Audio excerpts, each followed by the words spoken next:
A Bíblia Nossa de Cada Dia está começando agora e você é muito bem-vindo para nós meditarmos em mais um capítulo da Palavra do Senhor. Aqui nesse canal, se você é novo, fique sabendo, todos os dias nós meditamos na Palavra do Senhor, nós lemos, compreendemos e aplicamos para as nossas vidas, porque Deus tem sempre algo novo para falar conosco. Vamos começar?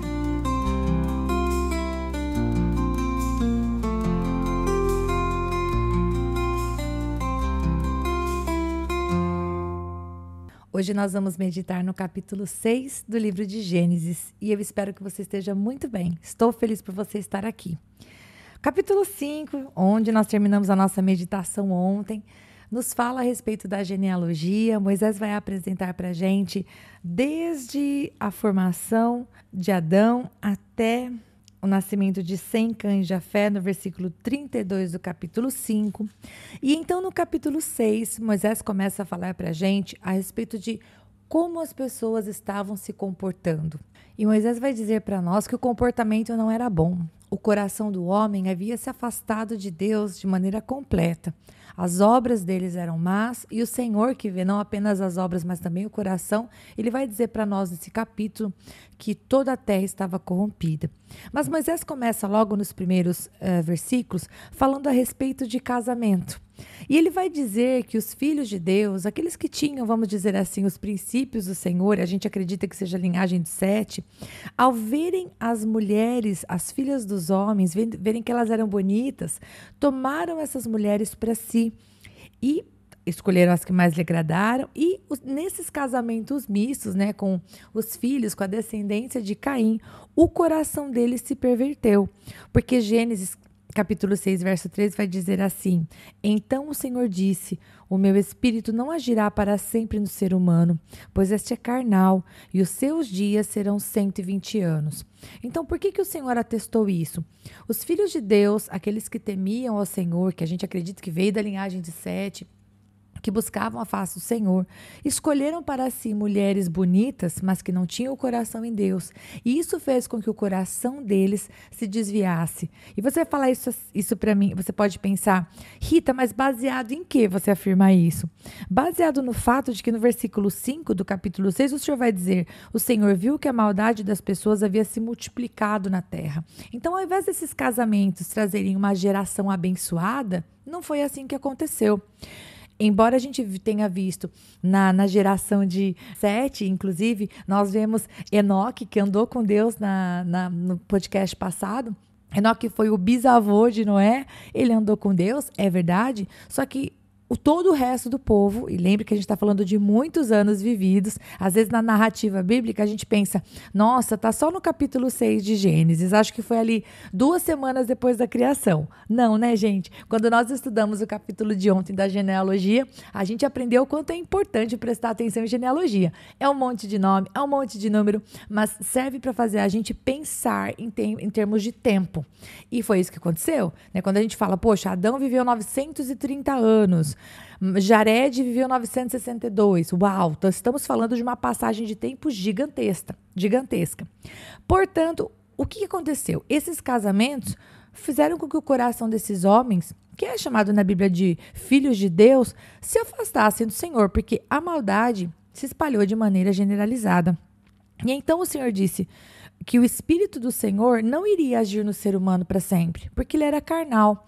Significa que Deus estava sendo mal e negando o agir do Espírito Santo ao homem? Ao contrário, sempre o Senhor Deus quis agir através do homem. O que acontece é que o Espírito Santo de Deus age através do homem quando há um coração disposto, e o coração dos homens foi se afastando cada vez mais de Deus. Então não é que o Senhor determina, o Espírito Santo não vai agir porque Deus estava negando, mas aqui o Senhor está atestando algo que já acontecia. Não havia corações inclinados ao Senhor para o Espírito Santo agir. Vocês estão entendendo? Da maneira como a gente lê a palavra do Senhor é que nos faz entender o que está escrito. O Senhor não estava negando nada. Ao contrário, o Espírito Santo de Deus estava disponível, mas não haviam corações para buscá-lo. Então o Senhor diz, a maldade é tanta, eles são tão carnais. Quando fala de ser carnal, está falando de ser uma pessoa centrada nas suas próprias vontades, nos seus próprios desejos, que tende mais ao egoísmo do que a questão de colocar-se no lugar do próximo. O homem vivia centrado no seu eu. e não colocando o Senhor como o Senhor da sua vida, não vivendo injustiça. E então o Senhor abreviou a quantidade de anos da vida do homem, estabeleceu um limite.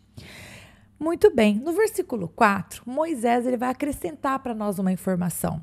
E ele vai trazer para nós uma informação de que há gigantes na terra. E eu já ouvi tanto isso em relação à minha pessoa, porque eu sou bem alta. Se você não me conhece pessoalmente, eu tenho 1,80, então eu sou bem grande. Eu já escutei essa piadinha várias vezes, inclusive de pessoas que eu amo e que tenho muita saudade.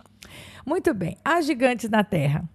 Havia naquele tempo gigantes e também depois, quando os filhos de Deus possuíram as filhas dos homens. Então, o que ele está querendo dizer para nós que, sim, havia no desenvolvimento da raça humana homens que cresciam mais do que os outros. E daí você pode dizer para mim assim, Rita, como que isso acontecia? Filho de quem? Era uma coisa especial? Era alguma marca? Queridos, eu não tenho como dar essa resposta para vocês porque não está escrito. O único lugar em que essa mesma palavra gigantes vai aparecer, eu vou falar para você onde é. É lá em Números 13:33. Anota aí. Lá está escrito assim, a palavra no original é Nephilim, né? Diz assim, também vimos ali gigantes, os filhos de Anak, são descendentes de gigantes, e éramos aos nossos próprios olhos como gafanhotos, e assim também éramos aos olhos deles. Então, a palavra gigantes, igual aparece aqui no Gênesis 6, aparece também lá em Número 6. Bom, você já sabe da história, você sabe que todo mundo vai morrer afogado, com exceção a família de Noé. Portanto, todos os gigantes daquela época foram exterminados. Os gigantes que aparecem aqui em Números 13:3 são descendentes de Noé, de Sem, Cã e Jafé. Então, é sobre isso que eu estou falando. Não sobreviveu nenhum gigante. Isso precisa ficar claro porque foi um dilúvio total. A terra toda ficou debaixo d'água, ok? Ninguém sobreviveu. Acho isso importante. E eles eram, então, homens valentes, de renome e da antiguidade. Acho interessante Moisés trazer essa informação para nós. Ele não vai falar mais nada sobre isso. Imediatamente no versículo 5, ele vai retomar a ideia dizendo que o Senhor viu que a maldade das pessoas havia se multiplicado na terra e que todo o desígnio do coração delas era continuamente mal. Quando eu vi esse versículo, gente, eu destaquei na minha Bíblia, né? O Senhor viu. O Senhor vê diferente de mim e de você. Eu e você, nós vemos a atitude da pessoa, nós vemos o fruto da árvore. Mas Deus, ele vê a raiz. Deus, ele vê o pensamento, Deus, ele vê o desígnio do coração. E se para mim e para você, obviamente que nós não somos régua para medir Deus, né, gente? Mas se para mim e para você, que somos seres pecadores e falhos, muitas vezes lidar com a maldade do outro, né? Quando você escuta uma história horrorosa, que um criminoso faz uma coisa com outra pessoa e a gente já fica assim, meu Deus, por que ele fez isso, Senhor? Se a gente já fica assim, estupefato, boca aberta, você pensa, nossa, eu não acredito que um ser humano tem coragem de fazer isso com outro ser humano. Imagina o Senhor, que não vê somente a obra das mãos da pessoa, vê o pensamento. E aqui, o que Moisés está dizendo é isso. A maldade havia se multiplicado e Deus estava vendo tudo. Então, no versículo 5, o Senhor Deus viu. No versículo 6, o Senhor Deus sentiu. Ele ficou triste. E quando diz aqui a respeito de entristeceu-se o Senhor, não está falando, queridos, por favor, não coloque Deus na caixinha, né, na régua de medir do homem. A tristeza, a nossa tristeza, né, a tristeza humana, muitas vezes ela é melindrosa. Eu fico triste, eu me acho coitada, eu quero que todo mundo venha e vamos dizer assim, me valorize porque eu tô triste, me ajude a ficar bem. Não, Deus não sente essa tristeza melindrosa. Às vezes a tristeza ela é vingativa. Você tá triste, você quer pagar na mesma moeda, você quer fazer o outro sentir o que você tá sentindo. Não, a tristeza que o Senhor sentiu também não é assim. Às vezes a tristeza é rancorosa. A gente não planeja a vingança, mas a gente fica lá com aquilo guardado no coração. Todas essas coisas são pecado. E no nosso Deus, no coração do nosso Deus, não há pecado. Deus não é rancoroso, Deus não é vingativo e Deus não é melindroso. Então, essa tristeza do Senhor fala do quê? A tristeza do Senhor fala do fato de que ele, ao olhar para a criação, ele viu que a criação havia se desviado tão total e completamente do Senhor dele, que não havia mais volta para os corações. A maldade chegou ao ponto de que só restava ao Pai destruir e começar tudo de novo. E essa foi a tristeza, esse foi o pesar no coração. Algumas traduções falam, arrependeu-se o Senhor de ter criado o homem. Não é um arrependimento como eu e você. podemos ter. Eu e você, quando nós nos arrependemos de alguma coisa que fizemos errado, de alguma coisa que erramos. O nosso Deus não erra. Aliás, a palavra nos chama lá em Salmos de coroa da criação. Nós fomos feitos à imagem e semelhança de Deus. Deus não errou em nada. Se o caminho foi desvirtuado, se o caminho foi tornado torto, com certeza não foi o Senhor que entortou esse caminho, né? Foi a raça humana que escolheu, através de Adão, vamos falar dessa maneira, Adão e Eva, que escolheram o caminho de distanciar-se de Deus. Então, essa tristeza, ou algumas versões desse arrependimento, fala disso. A maldade do povo, a maldade do homem chegou a um tal ponto que então, no versículo 7, o Senhor tomou uma decisão. Ele disse, eu vou destruir tudo. Só que Deus, ele é um Deus de aliança. E enquanto eu estava lendo, queridos, enquanto eu estava lendo aqui a palavra do Senhor, e eu li esse capítulo várias vezes, eu me recordei de Abraão. A gente vai ver a história de Abraão e, portanto, eu não vou falar muito sobre isso. Mas Abraão, ele tinha um sobrinho chamado Ló. E Abraão, a Sodoma e Gomorra estava para ser destruída. E por amor a Abraão, Ló e a sua família foram poupados. E Deus, ele não é injusto. Eu tenho certeza que se o Senhor tivesse encontrado mais algum justo no meio daquele povo, o Senhor teria colocado mais gente dentro da arca. Eu não tenho dúvida nenhuma para isso. E eu tenho base para pensar dessa maneira, porque lá em Gênesis capítulo 18, Abraão vira para Deus e fala assim, será que vais destruir o justo com o ímpio? Se houver por acaso 50 justos na cidade, ainda assim destruirás e não pouparás o lugar por amor dos 50 justos que nela se encontram? Aqui Abraão estava perguntando para Deus, se tiver 50 pessoas boas, justas, né, boas porque creem em Deus, justas que creem no Senhor, 50 pessoas, o Senhor vai destruir Sodoma? O Senhor vai destruir o justo junto com o injusto? E o Senhor fala, não farei isso. O Senhor fala, se eu encontrar 50 justos dentro da cidade de Sodoma, pouparei a cidade toda por amor deles. Na cidade de Sodoma, o Senhor não encontrou 50. E aí Abraão vai dando uma canseira, né? Ele fala assim, versículo 28, caso faltarem 5 para 50 justos, destruirás por isso toda a cidade? Deus respondeu, não a destruirei se eu encontrar ali 45. O Senhor Deus já disse logo o número, né? Não 5 para 50. E aí, então, Abraão vai falando com Deus até ele chegar à realidade de que na cidade de Sodoma só tinha a família de Ló. Então, isso me faz pensar que se houvesse algum outro homem justo como Noé, porque o nosso Deus não muda, ele teria sido poupado.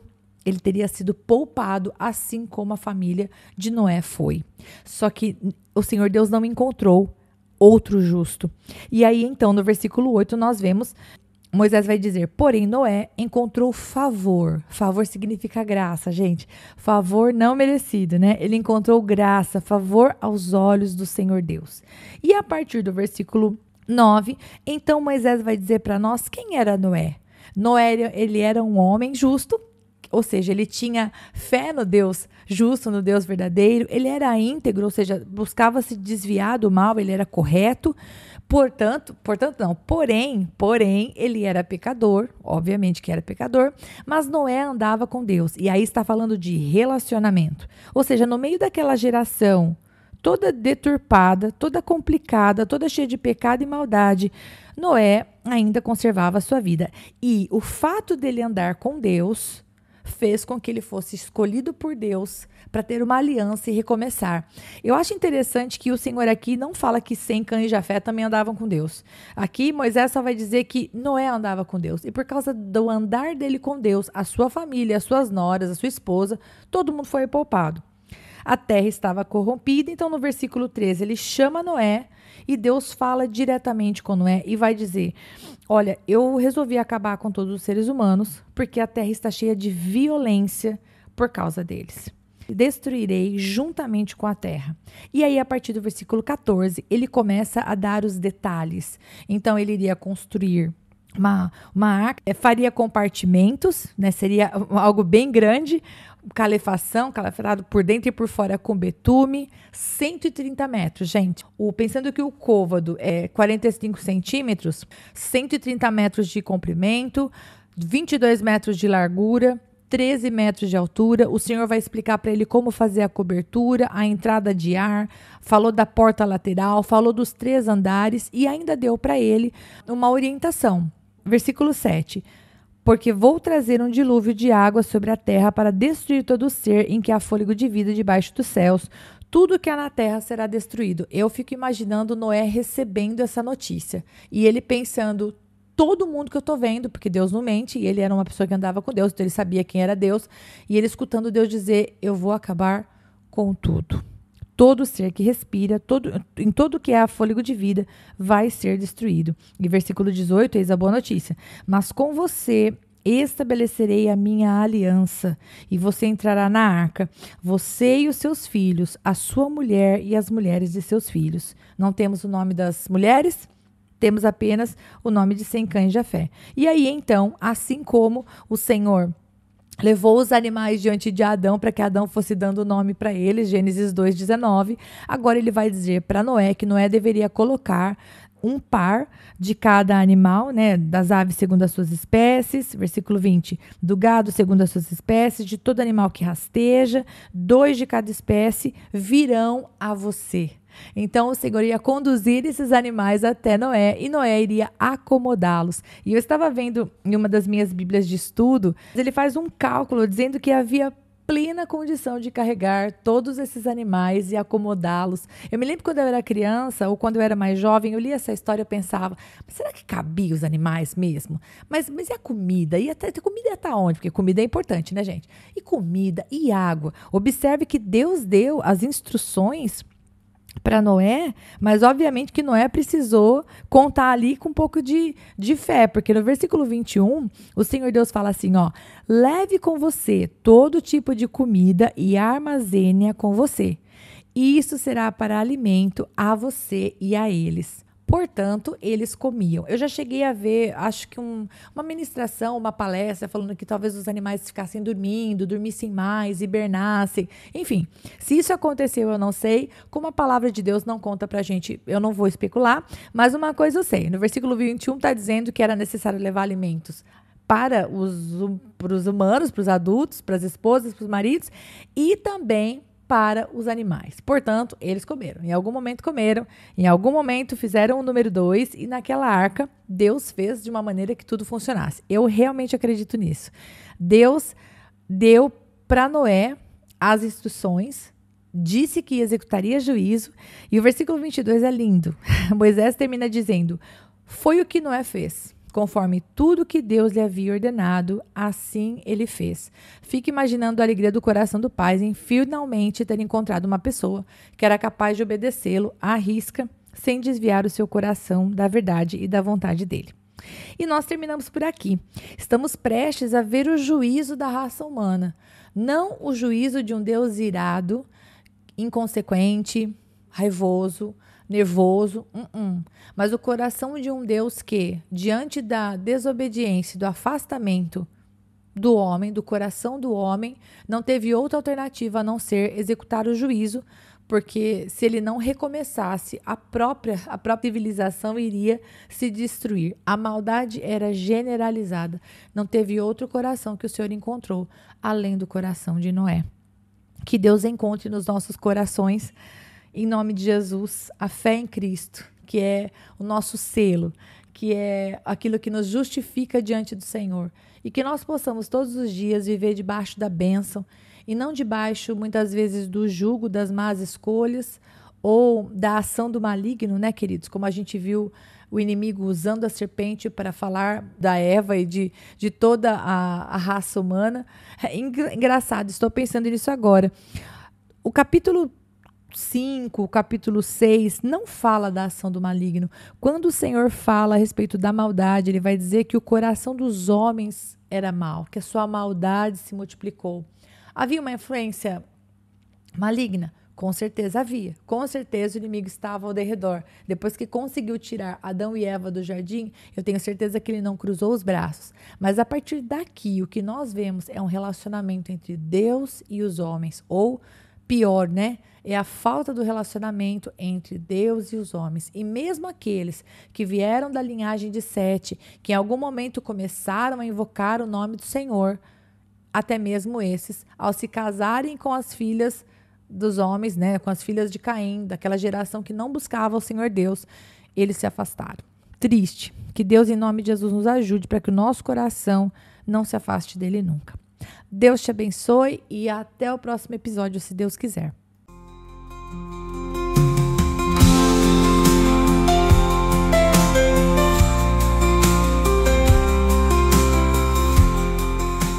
E se você ficou até agora, não vai embora não. Agora é hora de você curtir, comentar, compartilhar esta palavra, porque se ela abençoou você, ela pode abençoar outra pessoa também. E lógico, se inscreva no canal, ative o sininho, assim você não perde os próximos episódios. Deus te abençoe e até lá!